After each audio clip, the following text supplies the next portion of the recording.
Welcome to Mind Over Music. I'm Joseph Keating. I'm the host. And we're going to break down whether the next generation of music artists is actually prepared to be in the music industry. Specifically, we're looking into Westminster Uni and whether it's preparing its students properly to be functional members of this industry.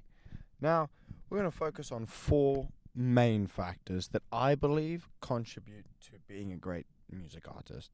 Now, those are politics, music, social, and environmental. Not necessarily in that order, but those would be the four main factors I think contribute.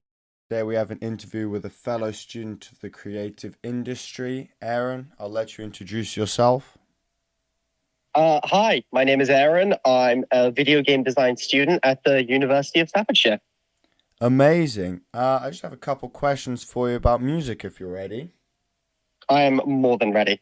Amazing. Now, when you're listening to music, do you think the music you choose changes based off the mood you're in, or if there's a goal you're trying to achieve, such as if you're working on a school project? Oh, absolutely. I have different playlists for when I'm in different moods, stuff that makes me feel sad, stuff that is specifically to make me feel better when I'm feeling down. And I have a playlist of just kind of background jazz and video game music that I like to use while I'm working.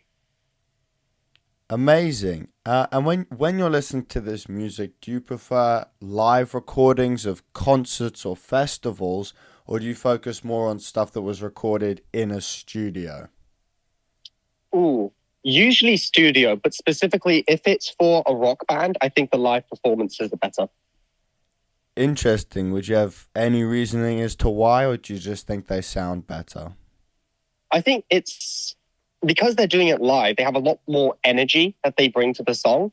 Like the main example I always go back to is American Idiot by Green Day. Hearing that the live version from Bullet in a Bible is so much better because Billy Joel, like he really goes for it, and it makes the whole track more electric. Amazing.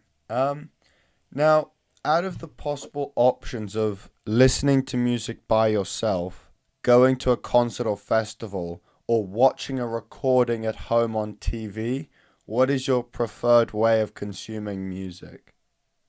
If it's for the music itself, then it's best at home on my own with my headphones. But if I'm looking for more of an experience, I like to go to a concert because with a concert, you get the energy of the crowd and the bands on stage. And that has I have a much better time doing that. But I don't really take in the songs in the same way. Okay, so if you're trying to actually listen to the music, understand the message, and kind of Yeah. really let it sink in, you think it's better when you listen to it by yourself. But for Yes. example, if you're with your family going to see your favorite band like The Killers or Green Day, as you mentioned, it's much better to go as a group. Yes, absolutely. Interesting.